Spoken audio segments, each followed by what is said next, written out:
Hello everyone, this is Gaurav from Automation Hacks, and in this video we are going to understand how do you load test a gRPC service.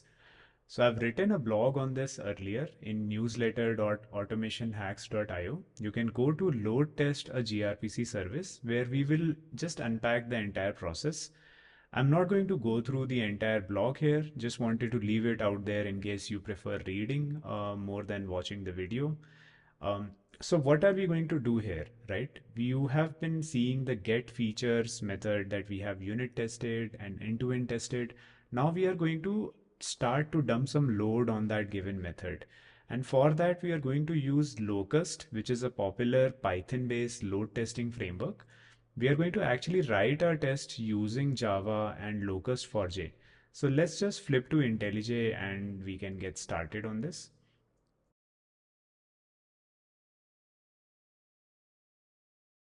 So I'll start from the basics, right? How do you make sure that you can write a load test for your gRPC server in a Java-based code base, right? So for that, the key thing is we need this locust4j dependency. I've added it in Gradle. You can go to GitHub and search for this to understand what this library does, and there are a bunch of examples of that already. But let's inspect our test setup very quickly. So what you'll notice is I have this locust master.py file, right, which is a Python file. And let's just understand the structure quickly. So from this locust sort of module, I'm importing user, task set, and task. I create a dummy task, which is just a class of type task set, which has a single method dummy, and it has just a task with weightage 1. In essence, it's not really doing much, right? The idea is we just want some way to spin up a locust sort of main instance that basically our workers can connect with. And you can see that I've used class dummy, which is a class of user type. And within this task, I've given this dummy task within the list. So now, how can I make sure that this main instance is running first, right? Let's take a look at that first. So before this, you would of course want to make sure that you have Python 3 set up in your machine, which I already have. So I've left instructions to that in the README. But let me just reiterate very quickly. We are going to make sure that all the dependencies are installed in a virtual environment. So after Python 3 is installed, you need to make sure that you add these sort of fields in your Z shell RC or bash profile or your Windows system environment variables in case you are using Python there. The work on home is a directory that just specifies where a virtual environment will be stored. And if you are not very familiar with virtual environments, you can actually just go to automationhacks.io, and I've actually written a blog on uh, how do you manage your Python virtual environments with pipenv. Feel free to give it a read to ensure that you understand what virtual environments are and how does pipenv help. And of course, you need to make sure that pipenv is also installed, which I've also done. So in this case, I'm just going to, start my virtual environment. So let me come here and then start my virtual environment. And you can see we get this sort of syntax, which indicates that I am in a virtual environment. And I can just do pip freeze to check that, okay, that I have the required Python packages already installed, right? So the key thing here is you will notice that we are using locust. Where is this config coming from? So we have this pip file in the root directory of our project itself. You can think of it as a build.gradle equivalent for Python. And the key thing is I am installing the latest version of locust using this sort of syntax. Once you sort of run pip shell or pipenv install, it will make sure that all of these packages are installed, and it also generates a log file with all the dependencies already frozen and with a SHA-256 hash of where that particular dependency is picked from. So let's come back. Now I want to make sure that I can start my main instance. So you can see that I can run the locust command. I can provide it a locust file and then specify the main instance, right? Using hyphen hyphen master. I will bind it to the local host, which is 127.0.0.1, and I'll bind it on 557 port. So let's just run this command first.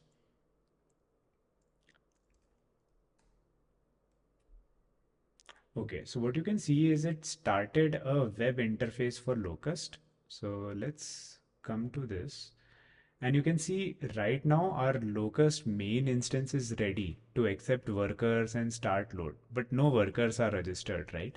So let's set that up now.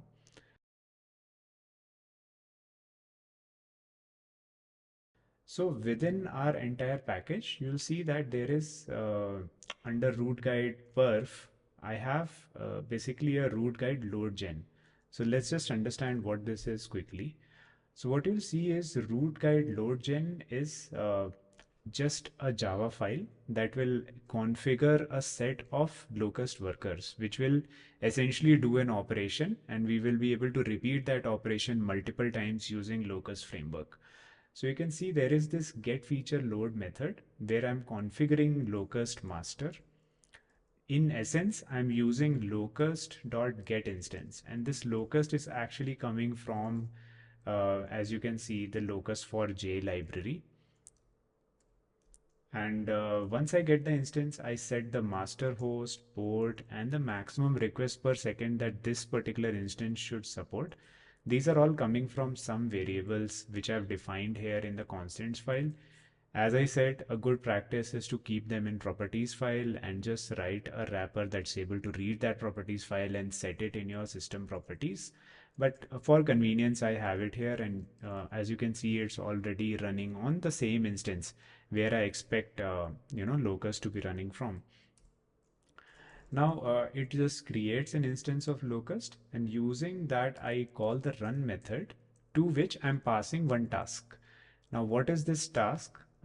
Let's come to that.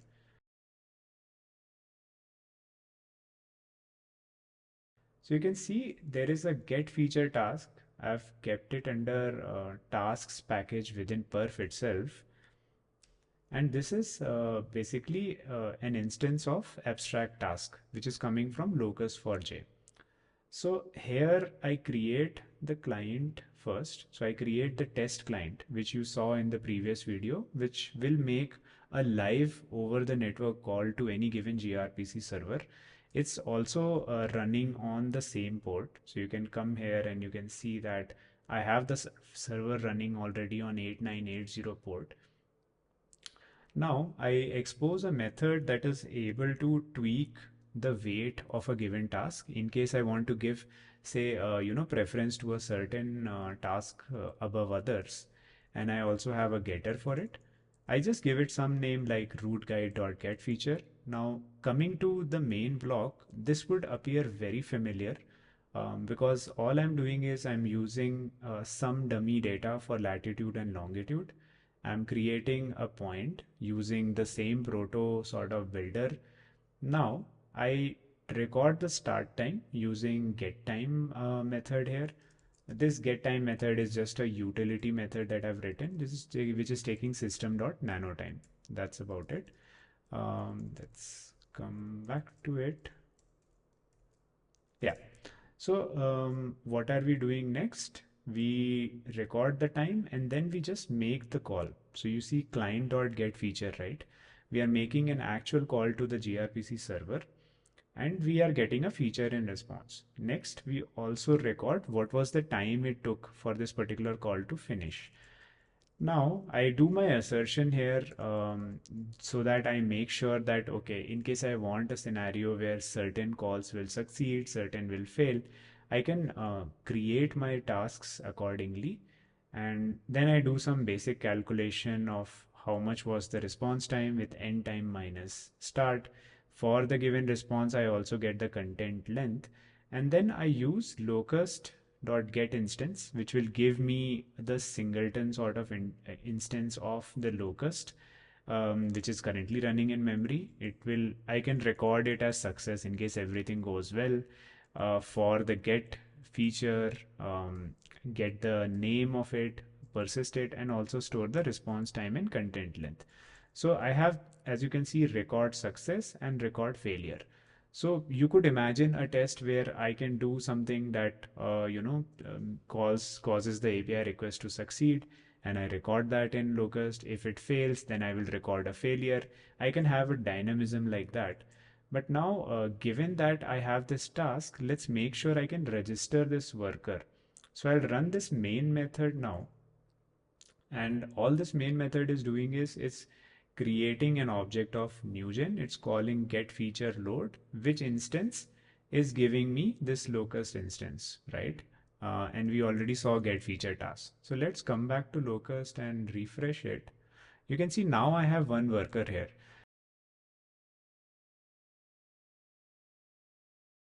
So say I want a scenario where I want, say, 10 users and I want to ramp up 2 users at a time. And I can just keep the host this way, or also like provide a very specific host if required. And let's just say I don't want to give any special options that I want this to automatically shut down after a given time, but you can give like a sort of overall time by which you want this locust sort of instance to stop as well. So let's start it. And what you can see is now if we are warming up and we have sort of made, okay, 2000 requests by now. Let's take a look at the chart. So you can see the total requests per seconds are sort of increasing in a linear fashion. I can also see what are the response times I'm getting in milliseconds, and what are the users. You can see that I'm onboarding 2 users, every couple of seconds. So we can specify the ramp up time, and now all our users are ramped up. On the failures part, there are no failures. This is a very happy path scenario, no exceptions. But if there were, you will see a record of all that's happening. And now you can also see how many, sort of dummy tasks we have. So currently we have just one, so it's very simple. On the logs part, you can see it captures all the locust related logs. And what you can see is when our worker got connected, it also spawned jobs for 10 users at a given spawn rate and stuff like that. You can see what are the workers that are running and how much of a CPU usage they are taking at a given time. So it seems pretty fascinating. It's become very flat in nature because, of course, this is a local service. If this was a live service, the chart would have been different. So let's just stop the test now at this given point, and we should see the test stop. Yes. So now, say you are interested in analyzing this, you can download the requests, CSV, failure, exceptions, and you can also download an overall report. So if you take a look at the locust test report, it captures just the statistics that I showed you on the web UI. You can store it for consumption later on. And in case you want to say deal with like the CSVs and things like that, you can also sort of deal with that. And you can see that, okay, it will keep a record of all the sort of, maximum response times, content size, other metrics. It also captures sort of, P50, 99, 99.9, and all the different type of latencies that we can see. So pretty useful data if you want to aggregate it across multiple runs. And that's pretty much how you would write a sort of non-functional load test on a gRPC API. I hope this was helpful. I hope this was useful.